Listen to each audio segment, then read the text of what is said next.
Morning students, आज हम लोग क्रिया के अंतर्गत ही वॉच, जिसे आप लोग इंग्लिश में वॉइस कहते हैं, उसके बारे में अध्ययन करेंगे। अब आइए हम लोग जानते हैं कि आखिर वॉच होता क्या है। तो वॉच क्या है, आइए पहले इसकी परिभाषा हम लोग जान लेते हैं। तो क्रिया के जिस रूप से यह पता चले कि वह कर्ता, कर्म या भाव के अनुसार प्रयोग की गई है, उसे हम वॉच कहते हैं।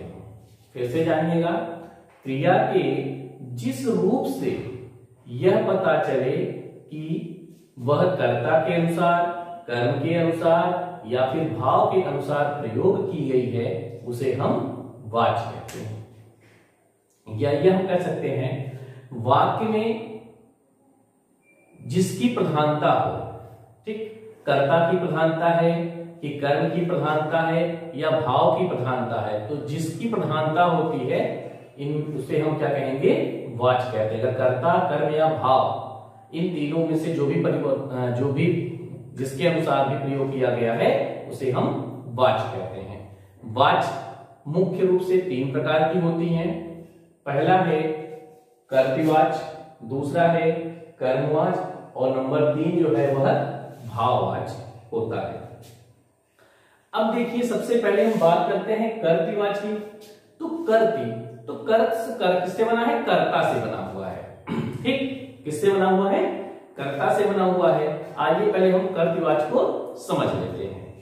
तो क्रिया के जिस रूप से यह पता चले कि वह कर्ता के अनुसार, क्रिया मतलब सीधा क्या कह रहे हैं, क्रिया के जिस रूप से उसके कर्ता के लिंग वचन के अनुसार प्रयोग की सूचना मिले, यानी जब हमें कर्ता की प्रधानता लिखे, जिस वाक्य में कर्ता की प्रधानता लिखे, उसे हम कर्तृवाच कहते हैं। यानी कि यह पता चले कि क्रिया जो है वह किसके अनुसार लगाई गई है, कर्ता के अनुसार। अगर कर्ता के अनुसार क्रिया का प्रयोग हुआ है तो उसे हम कर्तृवाच कहेंगे।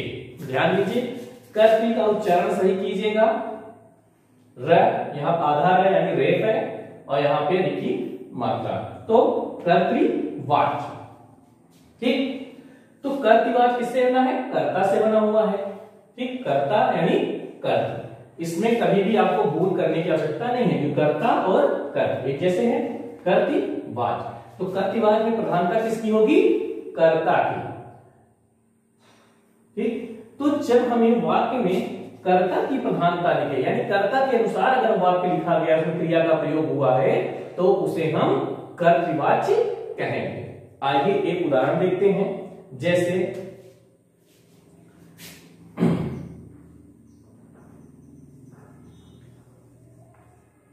राधा अच्छा गाती है, यहां पे देखिएगा, राधा अच्छा गाती है। अब यहां पर देखिए किसके द्वारा प्रयोग हुआ है, प्रधानता किसकी है, कर्ता की है। अब यहां पे कर्ता क्या है, राधा, क्रिया गाती, ठीक। अब राधा क्या है, स्त्रीलिंग है, और यहां पे जो क्रिया है वो भी क्या है, स्त्रीलिंग है। क्यों, क्योंकि इसमें जो प्रधानता है वह क्रिया की प्रधानता है। तो राधा अच्छा गाती है, प्रधानता किसकी हुई, कर्ता की। तो कर्ता अगर मुख्य होगा, कर्ता की प्रधानता मिलेगी, तो उसे हम कर्तृवाच कहेंगे। क्लियर। तो कर्तृवाच किसके अनुसार प्रयोग होता है, क्रिया के अनुसार। क्रिया के अनुसार जो प्रयोग होगा उसे हम कर्तृवाच कहेंगे। यहां पर कर्ता की प्रधानता होती है, तो कर्ता की प्रधानता जिस वाक्य में होगी उसे हम कर्तृवाच कहेंगे। क्लियर। आइए दूसरा देखते हैं कर्मवाच। कर्म आपको पता है, तो कर्मवाच्य में क्या है, क्रिया किसके अनुसार प्रयोग होगी, कर्म के अनुसार। तो जिस वाक्य में क्रिया कर्म के अनुसार प्रयुक्त होती है उसे हम कर्मवाच्य कहते हैं। यानी किसकी प्रधानता हुई, कर्म की। कर्तृवाच्य में कर्ता की प्रधानता और कर्मवाच्य में कर्म की प्रधानता होगी। जैसे यहां पर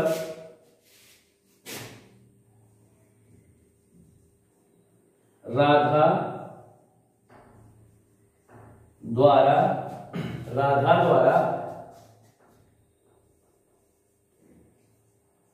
खाना खाया जाता है, खाया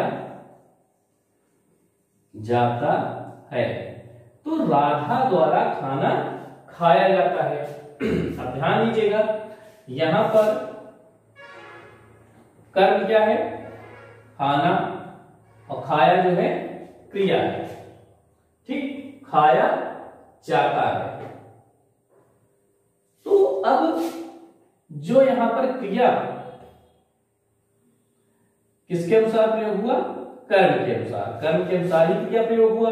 खाना के लिए, खाना के अनुसार जो है यहां पर खाया है, न कि राधा के अनुसार। राधा के साथ होगा तो राधा खाना खाती है, या फिर खाना खाया जाता है। तो यहां पर जो प्रयोग हुआ है किसके अनुसार मतलब है, कर्म के अनुसार क्रिया का प्रयोग हुआ है, इसलिए यहां पर कर्मवाच्य होगा। क्लियर? अब यहां पे क्या था कि कर्ता के अनुसार क्रिया का प्रयोग हुआ था, इसलिए इसे हम कर्तृवाच्य कहेंगे। यहां पर किसके अनुसार है, कर्म के अनुसार होता है, इसीलिए हम इसको क्या कहेंगे, कर्मवाच्य कहते हैं। फिर है भाववाच्य। नंबर 3 क्या है, भाववाच्य। तो भाववाच्य क्या है, वाक्य में जब क्रिया न तो कर्ता और न कर्म के अनुसार प्रयोग हो, न वहां पे कर्ता के अनुसार प्रयोग होता है न क्रिया, बल्कि वहां पर क्रिया किसके अनुसार प्रयोग होगी, भाव के अनुसार। ठीक, यानी कि वाक्य में भाव की प्रधानता हो, भाव के हिसाब से क्रिया का प्रयोग हुआ हो, तो उसे हम भाववाच्य कहते हैं। जैसे यहां पर देखिए,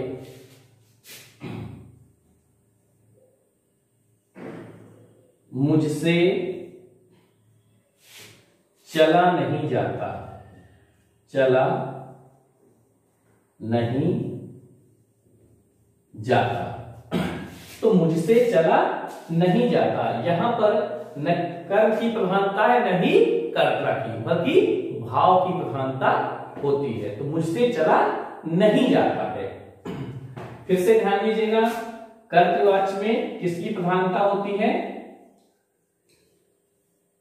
कर्ता की। कर्मवाच्य में किसकी प्रधानता है, कर्म की। भाववाच्य में किसकी प्रधानता है, भाव की। क्लियर?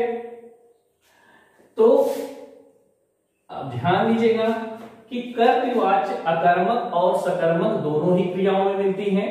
कौन सी, कर्तृवाच्य। कर्तृवाच्य इसमें अकर्मक या सकर्मक कोई भी क्रिया हो सकती है। कर्मवाच्य क्या है, वह सकर्मक क्रिया में ही पाई जाएगी। अगर उसमें कर्म दिखेगा तो ही वो कर्मवाच्य होगा, कर्म नहीं है तो कर्मवाच्य नहीं होगा। भाववाच्य में कोई जरूरी नहीं है। यहां पर क्या है, कर्म का होना या ना होना कोई निश्चित नहीं है। ध्यान देने की बात यह है कि भाववाच्य प्रायः जो होते हैं वह उसमें असमर्थता या नकारात्मकता दिखाई जाती है, नेगेटिव सेंस होते हैं। मुझसे चला नहीं जाता, मुझसे पढ़ा नहीं जाता, मुझसे गाया नहीं जाता, इस प्रकार से वाक्य प्रायः देखने को मिलते हैं। तो अब हम बात करते हैं वाच्य परिवर्तन।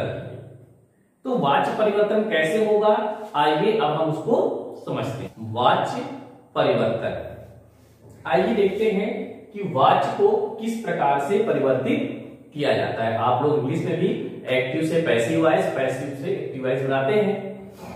ठीक, तो यहां पर भी हम लोग देखते हैं वाच्य परिवर्तन। सबसे पहले कर्तृवाच्य से कर्मवाच्य बनाना, कर्तृवाच्य से कर्मवाच्य बनाना। वॉच बनाना। कर्तव्य से कर्म वॉच बनाना। अब बनाने के लिए कुछ चीजें हैं, उसको ध्यान देने की बात होती है। पहला है कि कर्ता के साथ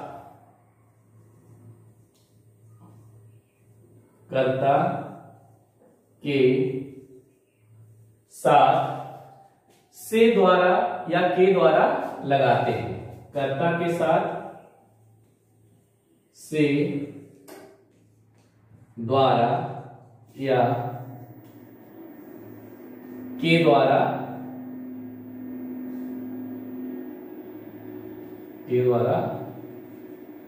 प्रयोग करते हैं। प्रयोग करते हैं किसका? से द्वारा या के द्वारा कर्ता के साथ हम प्रयोग करें। कब? कर्तव्य से कर्मच बनाने के लिए। दूसरा नंबर 2 है क्रिया की धातु में आ अथवा या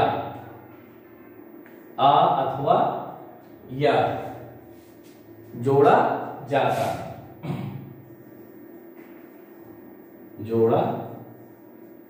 जाता है। क्लियर? अब यहां पे हम लोग उदाहरण है कर्म के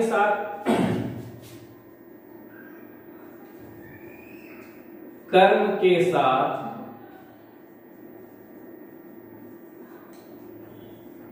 कोई परसर्ग हो तो उसे हटा दिया जाता है। कोई परसर्ग हो तो उसे हटा देते हैं। कर्म के साथ अगर कोई परसर्ग लगा है, कोई भी चिन्ह लगा हुआ है, परसर्ग होते हैं कारक चिन्हों को लगा होता है, तो उसे हम हटा देते हैं। आइए अब हम लोग देखते हैं कि कैसे परिवर्तन होता है। यहां पर देखिए लिखते हैं हम लोग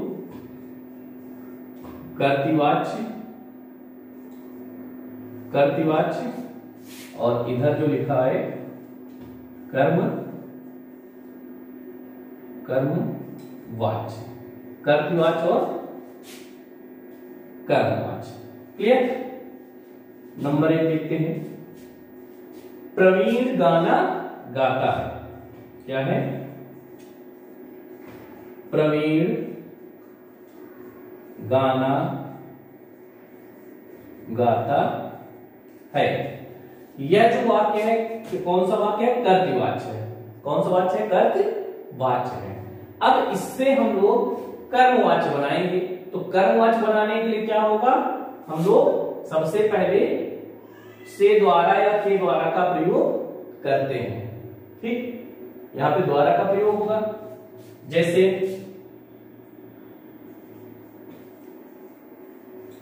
प्रवीण द्वारा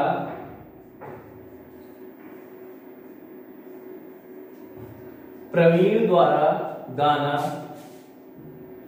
गाया जाता है। प्रवीण द्वारा गाना गाया जाता है। प्रवीण द्वारा गाना गाया जाता है। द्वारा का प्रयोग हुआ, गाना गाया जाता है। ठीक, आप लोग इंग्लिश में भी करते हो एक्टिव और पैसिव, तो पैसिव में जैसे ही होगा तो वहां पे बाय लिखते हो, बाय देम, बाय यू, इसका प्रयोग करते हैं। उसी प्रकार से यहाँ पर भी प्रवीण गाना गाता है, प्रवीण के द्वारा या प्रवीण द्वारा गाना गाया जाता है। के यहाँ पर छिपा होगा, से या के होता है वो छिपा होगा। प्रवीण द्वारा गाना गाया जाता है।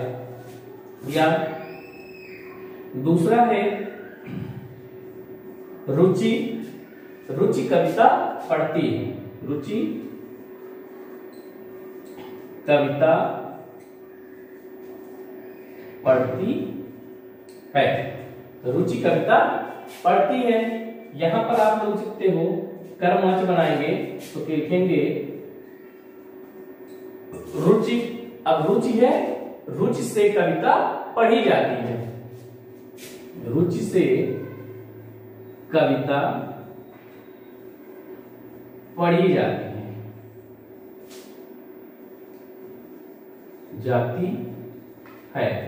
तो रुचि से कविता पढ़ी जाती है, यहां पर देखिए से लगा। ठीक, तो इस तरह से हम लोग कर्तृवाच्य से कर्मवाच्य बनाएंगे। क्या, फिर से देखिएगा, प्रवीण गाना गाता है, कर्मवाच्य बनेगा प्रवीण द्वारा गाना गाया जाता है। रुचि कविता पढ़ती है, कर्तृवाच्य होगा। रुचि से कविता पढ़ी जाती है, यह कर्मवाच्य होगा। यह तो कर्तृवाच्य से कर्मवाच्य का परिवर्तन हुआ। आइए अब हम लोग देखते हैं कर्तृवाच्य से भाववाच्य कैसे बनाया जाता है।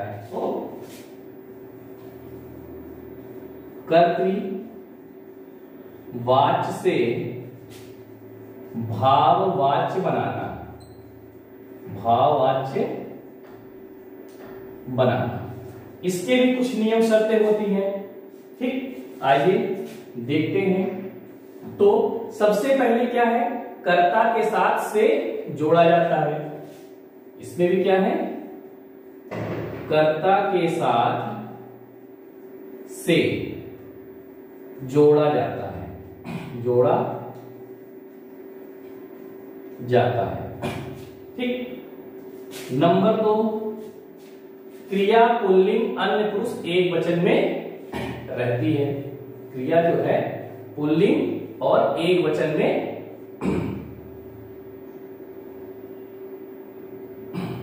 ठीक, क्रिया जो होगी, क्रिया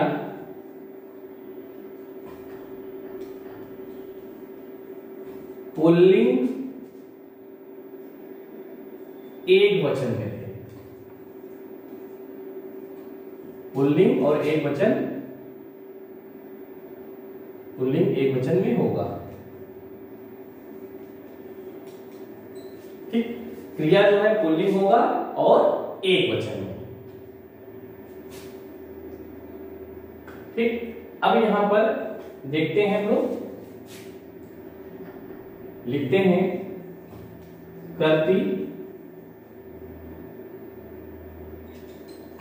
कर्तृवाच्य, दूसरी तरफ हम लिख रहे हैं भाववाच्य, कर्तृवाच्य और भाववाच्य। अब कर्तृवाच्य में हम लिखते हैं नंबर 1, मैं नहीं चलता,